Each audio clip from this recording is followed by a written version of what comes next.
তিনটা কাজ ঠিকমতো উজু করা, তারপরে দুই নম্বর হচ্ছে বেশি বেশি মসজিদে গমন করা, 3 নম্বর হচ্ছে এক ওয়াক্ত সালাতের জন্য এক ওয়াক্ত সালাতের পরে আরেক ওয়াক্ত সালাতের জন্য অপেক্ষা করা। ইসলামী রাষ্ট্রের সীমান্ত পাহারা দিয়ে একজন মর্দে মুজাহিদ যেই সওয়াব অর্জন করে, আপনার আমলনামায় সেই সওয়াব লিখে দেওয়া হবে। সুবহানাল্লাহ। ইয়া আইয়ুহাল্লাযীনা আমানু ইযা কুমতুম ইলাস সালাতি ফাগসিলু উজুহাকুম ওয়া আইদিয়াকুম ইলাল মারাফিqi ওয়ামসাহু বিরুউসিকুম ওয়া আরজুলাকুম ইলাল কা'বাইন।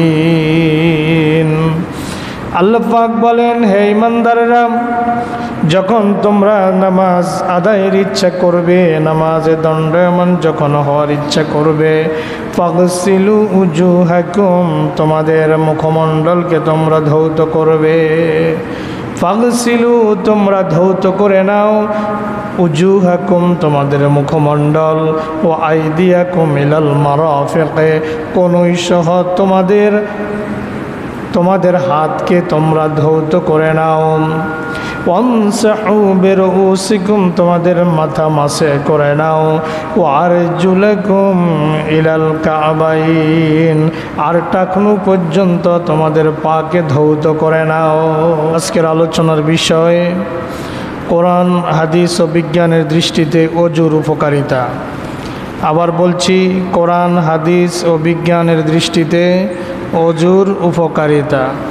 আমরা যেই কোনো ইবাদত করতে হলে আগে কি করি? কথা বলেন, কি করি? আপনারা কি আমার কথা বুঝেন? আমরা ইবাদতের আগে কি করি?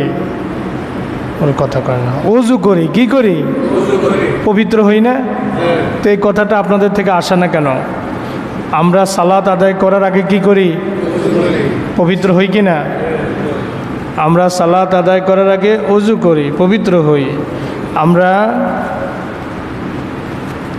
কোরআন তেলাওয়াত করার আগে অজু করি। আমরা যখন উমরাতে যাই, হজে যাই, বিনা অজুতে না অজুর সাথে তাওয়াফ করি? কথা কয় না।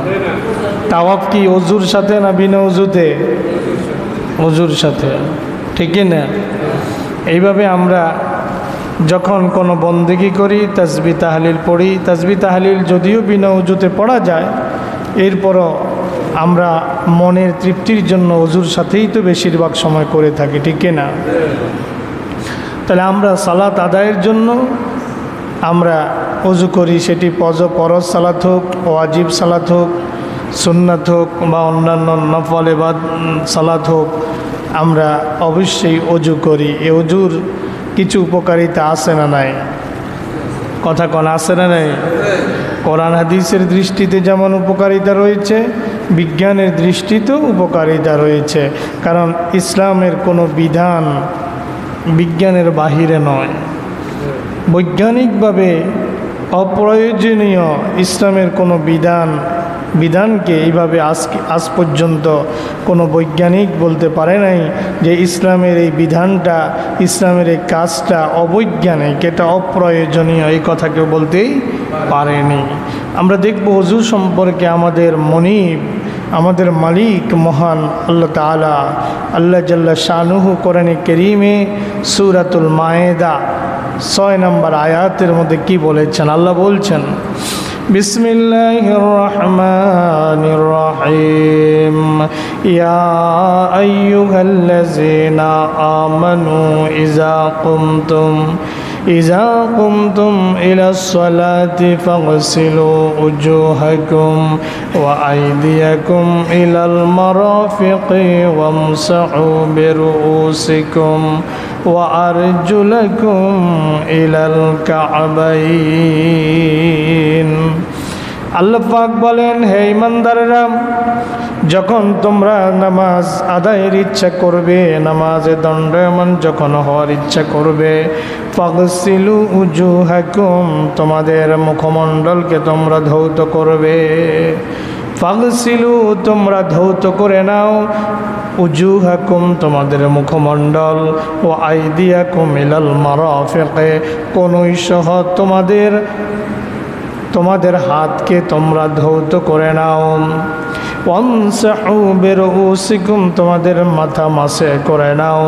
ওয়ারজুলাকুম ইলাল কাবাইন আর টাকনু পর্যন্ত তোমাদের পাকে ধৌত করে নাও।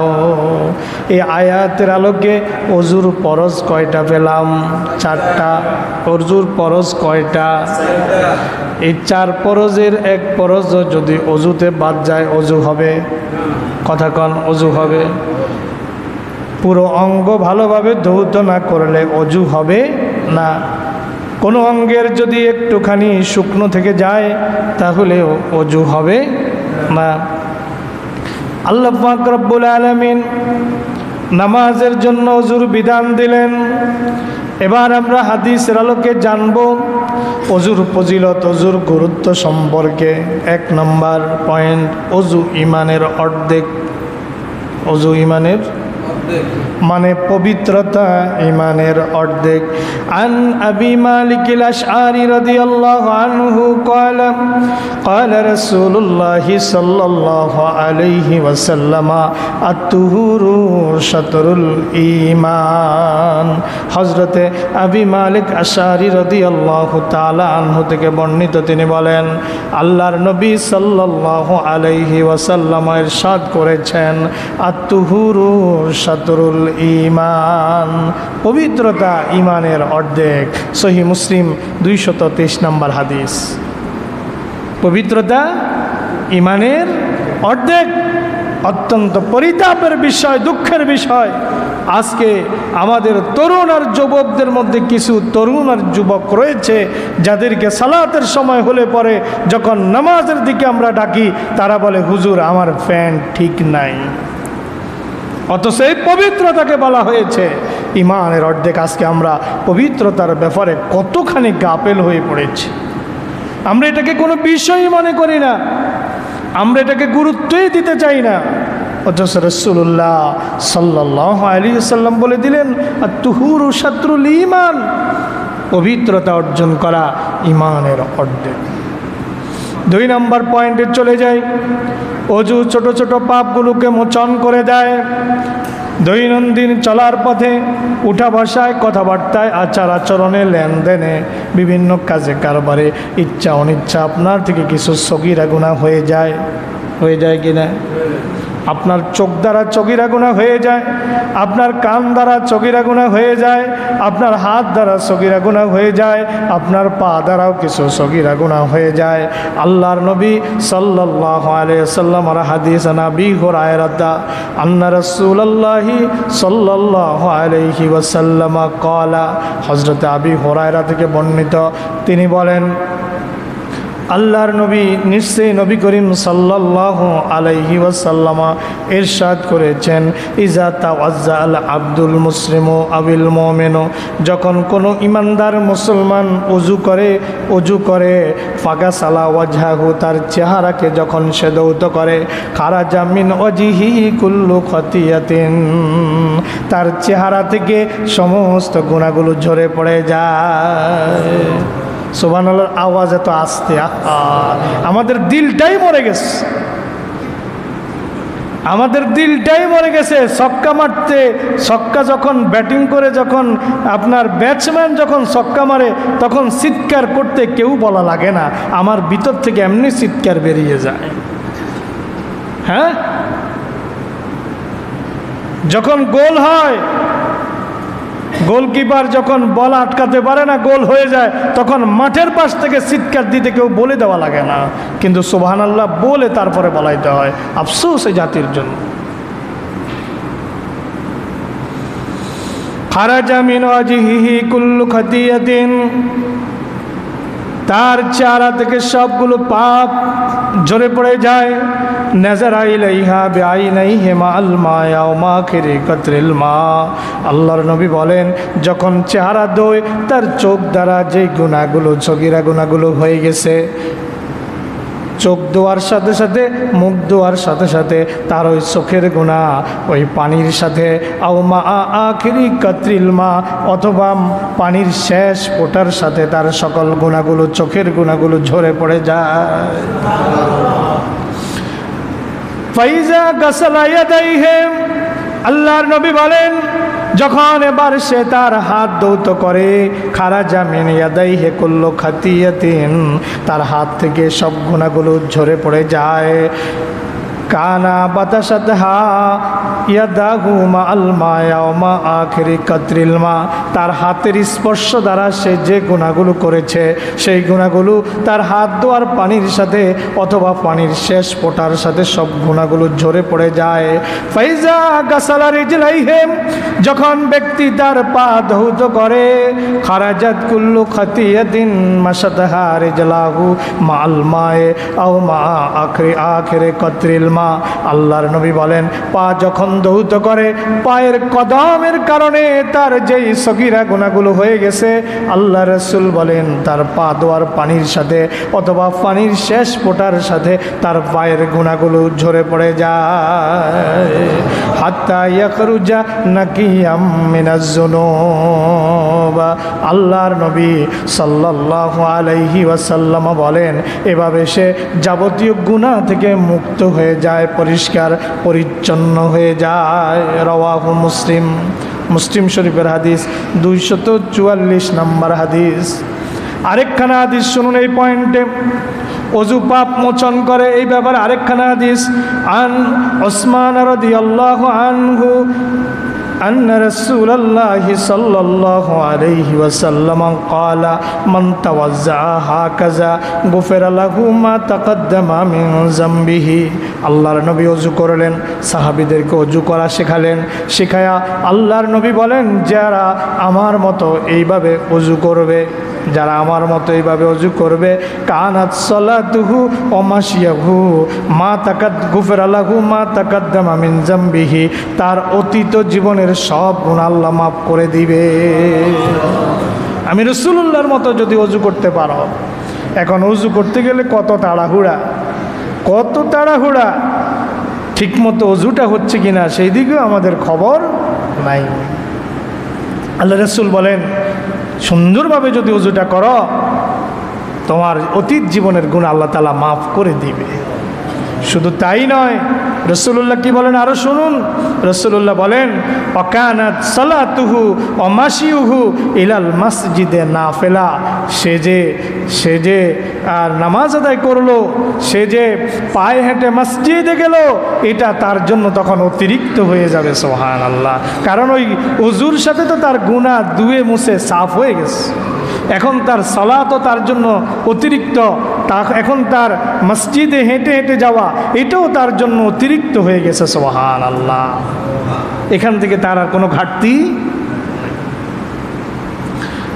এরপরে 3 নম্বর পয়েন্ট, ওযু দ্বারা বান্দার মর্যাদা বৃদ্ধি পায়। ওযু দ্বারা কি পায়? বান্দার মর্যাদা বৃদ্ধি পায়।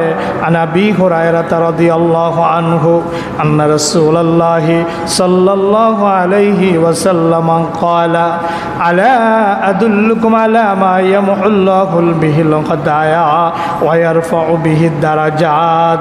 আল্লাহর নবী বলেন, সাহাবীদেরকে বলেন, আলা আদুল্লুকুম, ও আমার সাহাবীরা, আমি কি তোমাদেরকে বলে দেব না, আলা মা ইয়ামহুল্লাহু বিহিল খাতায়া, এমন একটা আমলের কথা কি আমি তোমাদেরকে বলে দেব না যে আমলটা করলে পরে আল্লাহ তোমাদের গুনাহগুলা মাফ করে দিবে। সুবহানাল্লাহ। ওয়ারফাউ বিহি দারাজা, আর তোমাদের মর্যাদাকে উঁচু করে দিবে, তোমাদের মর্যাদাকে বাড়িয়ে দিবে।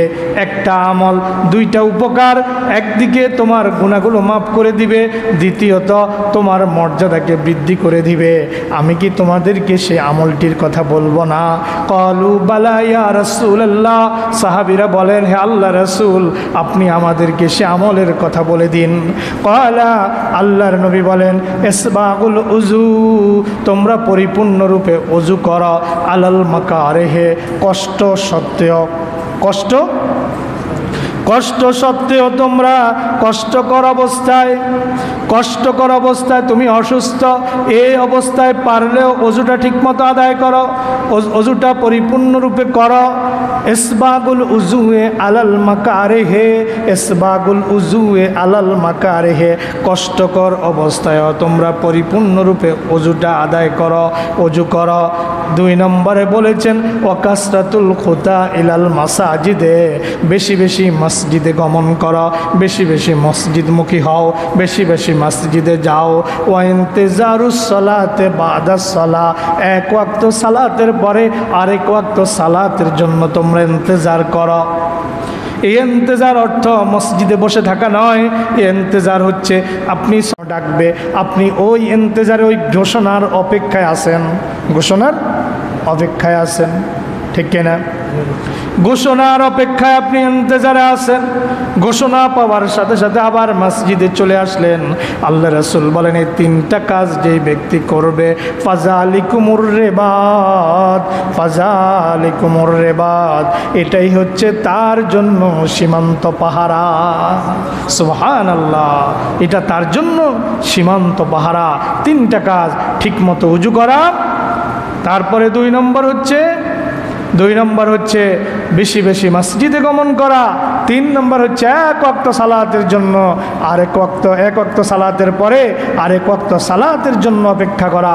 ইসলামী রাষ্ট্রের সীমান্ত পাহারা দিয়ে একজন মর্দে মুজাহিদ যেই সওয়াব অর্জন করে, আপনার আমলনামায় সেই সওয়াব লিখে দেওয়া হবে। সুবহানাল্লাহ, এত মর্যাদা ওযুর মধ্যে আল্লাহ পাক রব্বুল আলামিন রেখে দিয়েছেন। রাওয়াহু মুসলিম 251। ওযু দ্বারা জান্নাতে যাওয়ার পথ সুগম হয়। عن أبي هريرة رضي الله عنه أن النبي صلى الله عليه وسلم قال لبلال عند صلاة الفجر يا بلال حدثني بأرجى عمل عملته في الإسلام। আল্লাহর নবী সাল্লাল্লাহু আলাইহি ওয়াসাল্লাম যখন মেরাজে গেছেন, মেরাজে যখন আল্লাহ রাসূল জান্নাতের মধ্যে হাঁটতেছিলেন, আল্লাহর নবীর কানের মধ্যে একটা আওয়াজ আসতেছিল। মানুষ হেঁটে গেলে যেমন জুতার আওয়াজ বোঝা যায়, জুতার আওয়াজ পাই না আমরা, সেই লোকটা যদি আমার পরিচিত হয়, তার হাঁটার আওয়াজটা যদি আমার জানা থাকে, তাহলে অন্ধকার রাতেও তার চেহারা না দেখলে আমি বুঝবো যে এটা অমুক লোক, ঠিক কিনা? আল্লাহর নবী মেরাজে যখন জান্নাতে হাঁটতেছিলেন, একটা জুতার আওয়াজ নবীর কানে আসতেছিল। রাসূলের মনে হচ্ছিল এই লোকটা আমার সামনে সামনে হেঁটে যাচ্ছে, রাসূলের আগে আগে হেঁটে যাচ্ছে। আর রাসূলের কাছে মনে হয়েছে এটা আর কেউ নয়, এটা আমার মসজিদে নববীর মুয়াজ্জিন হযরতে বেলাল। যদিও তখনও মসজিদে নববী, তখনও রাসূল মদিনায় যান নাই, কিন্তু বেলাল পরবর্তীতে মসজিদে নববীর কি হয়েছেন? মুয়াজ্জিন হয়েছেন। আল্লাহর নবী এবার মেরাজ থেকে আসার পরে হযরতে বেলালকে ডাক দিচ্ছেন সালাতুল ফজর। ক্বালা লিবেলাল ইনদা সালাতিল ফজর, রাসূল বেলালকে ফজরের সালাতের সময় বলতেছেন, ইয়া বেলাল, হে বেলাল, হাদ্দিসনি, আমাকে বলো। হাদ্দিসনি অর্থ কি? আমাকে বলো। বে আরজা আমালিন আমিলতাহু ফিল ইসলাম, তুমি ইসলাম গ্রহণের পরে আশাব্যঞ্জক কি এমন আমল করেছ আমাকে বলো। ফাইন্নি সামাইতু, নিশ্চয়ই আমি শুনেছি, কেননা নিশ্চয়ই আমি শুনেছি, দাফফানা আলাইকা, তোমার জুতার আওয়াজ, আমি শুনেছি তোমার জুতার আওয়াজ, বাইনা ইয়াদাইয়া, আমার সামনে সামনে, ফিল জান্নাতে, জান্নাতের মধ্যে। ও বেলাল, কি এমন আমল করেছ, আশাব্যঞ্জক কি এমন আমল করেছ যে আমি জান্নাতে আমার সামনে সামনে তোমার জুতার আওয়াজ আমি পেয়েছি। হযরতে বেলাল এবার জবাব দিতেছেন, قال ما عملت عملا ارجع عندي يا رسول الله يا حبيب الله, এমন কোন আমল তো আমি করি নাই, তবে আন্নী লাম আতাতাহার তুহুরান ফি সাআতে লাইলিন আও নাহারিন, দিনে অথবা রাতে যখনই আমি পবিত্রতা অর্জন করেছি, দিনে অথবা রাতে যখনই আমি ওযু করেছি, ইল্লা সাল্লাইতু বিযালিকা তুহুরে, ওই তুহুর বা ওই অজুর পরে আমি সালাত আদায় করেছি, মা কুতিবালি আন উসাল্লিয়া, যত রাকাত সালাত আমার তাকদীরে লেখা ছিল তত রাকাত সালাত আমি আদায় করেছি। সুবহানাল্লাহ। বুঝে আসছে? বেলাল বলতেছে, ইয়া রাসূলুল্লাহ, দিনে অথবা রাতে যখনই ওযু করছি কিছু না কিছু নামাজ পড়ছি। 2 রাকাতও হইতে পারে, 4 রাকাতও হইতে পারে, 8 রাকাতও হইতে পারে, 20 রাকাতও হইতে পারে। হযরত বেলাল এখানে কোনো রাকাতের সংখ্যা বলেন নাই, বলেছেন আল্লাহ আমার তাকদীরে যত রাকাত রাখছে, যখনই ওযু করেছি তখনই নামাজ পড়েছি, যখনই ওযু করেছি তখনই নামাজ পড়েছি। সুবহানাল্লাহ। ইয়া রাসূলুল্লাহ, ইসলাম গ্রহণের পরে এর চাইতে আশাব্যঞ্জক কোনো আমল আমি করি নাই। অন্য একখানা হাদিসের মধ্যে এসেছে আল্লাহ রাসূল বলেছেন, যখনই তোমরা পবিত্রতা হাসিল করবে, ওযু করবে, বিশেষ করে কোনো সালাতের জন্য মসজিদে প্রবেশ করবে, তোমরা 2 রাকাত নামাজ না পড়ে বসবে না। সুবহানাল্লাহ। আজকে আমাদের আমল নাই, আমরা মসজিদে ঢুকলে এক কোনায় বসে আরেকজনের সাথে গল্প শুরু করে দেই। কিন্তু আপনি যদি মক্কা মদিনায় যান, যারা গিয়েছে তাদের থেকে শুনেছি ওখানে গল্প স্বল্প নাই, কোনো কাজ নাই, মানুষ বসে কোরআন তেলাওয়াত করতেছে। ঠিক কিনা? এরকম দেখছেন না আপনারা যারা গেছেন? তাহলে ওযুর ফজিলত এত বেশি। সহিহ বুখারীতে হাদিসখানা এসেছে 1149। আরেকখানা হাদিস এই পয়েন্টে ওযুর দ্বারা জান্নাতে যাওয়ার পথ সুগম হয়। عن عقبة بن عامر قال قال رسول الله صلى الله عليه وسلم من توضأ فأحسن الوضوء, যে ব্যক্তি উত্তম রূপে ওযু করে, সুম্মা সাল্লা রাকাতাইনে, অতঃপর 2 রাকাত নামাজ আদায় করে, ইউকবিলু আলাইহিমা বিকলবিহি আও ওয়াজহিহি ওয়াজাবাত লাহুল জান্নাহ। আল্লাহ রাসূল বলেন, যে ব্যক্তি উত্তম রূপে ওযু করবে এবং 2 রাকাত সালাত আদায় করবে, তার জন্য জান্নাত ওয়াজিব হয়ে যাবে। সুবহানাল্লাহ। তার জন্য কি ওয়াজিব হয়ে যাবে? জান্নাত ওয়াজিব হয়ে যাবে। রাওয়াহু মুসলিম, হাদিসখানা 234 নম্বর মুসলিম শরীফের মধ্যে এসেছে। আর 5 নম্বর পয়েন্ট চলে যাই। 5 নম্বর পয়েন্ট হচ্ছে ওযুর চিহ্ন দ্বারা হাউজে কাউসারে উম্মতকে পৃথক করা হবে। যাদের শরীরের মধ্যে ওযুর চিহ্ন থাকবে না, ওযুর অঙ্গগুলো কিয়ামতের দিন জলজল জলজল করতে থাকবে, জ্যোতি ছড়াতে থাকবে, নূর ঝলকিতে থাকবে। যাদের ওযুর অঙ্গগুলো ঝলকানো থাকবে না, জ্যোতি বের হবে না, তাদেরকে হাউজে কাউসারের সেখান থেকে তাদেরকে তাড়িয়ে দেওয়া হবে। রাসূল বলবেন, সোহকান সোহকান, দূর হয়ে যাও, দূর হয়ে যাও। হাদিস শুনুন। আন আবি হুরায়রা রাদিয়াল্লাহু আনহু আন্না রাসূলুল্লাহি সাল্লাল্লাহু আলাইহি ওয়াসাল্লাম আতাল মাকবারাতা, আল্লাহ রাসূল সাল্লাল্লাহু আলাইহি ওয়াসাল্লাম একটা কবরের পাশে আসলেন। ফাকালা আসসালামু আলাইকুম দারা কওমিন মুমিনিন, তোমাদের উপরে সালাম, হে হে মুমিনদের কবরের মধ্যে যারা শায়িত, তোমাদের উপরে সালাম। ওয়া ইন্না ইনশাআল্লাহু বিকুম লাহিকুন, অচিরেই আমরাও তোমাদের সাথে মিলিত হব। ওয়াদিতু আন্না কদর আইনা ইখওয়ানানা, এবার রাসূল বলেন, আমার মন চায় আমি যদি আমার ভাইদের সাক্ষাৎ পেতাম। ক্বালু, সাহাবীরা বললেন, আওয়াল আসনা ইখওয়ানাকা, ইয়া রাসূলুল্লাহ, আমরা কি আপনার ভাই নই? ক্বালা আনতুম আসহাবী, তোমরা তো আমার সাহাবী, তোমরা তো আমার। রাসূল বলতেছেন, আমি যদি আমার ভাইদের সাক্ষাৎ পেতাম। সাহাবীরা কয়, ইয়া রাসূলুল্লাহ, আমরা কি আপনার ভাই না? রাসূল বলেন, না, তোমরা হচ্ছে আনতুম আসহাবী, আমার সঙ্গী, আমার সাথী। ওয়াইখওয়ানুনাল্লাযীনা লাম ইয়াতি বাদু, আমার ভাই তো তারা যারা আমার পরে আসবে, আমার ইন্তেকালের পরে যারা পৃথিবীতে আমার উম্মত হয়ে আসবে, তারা আমার ভাই।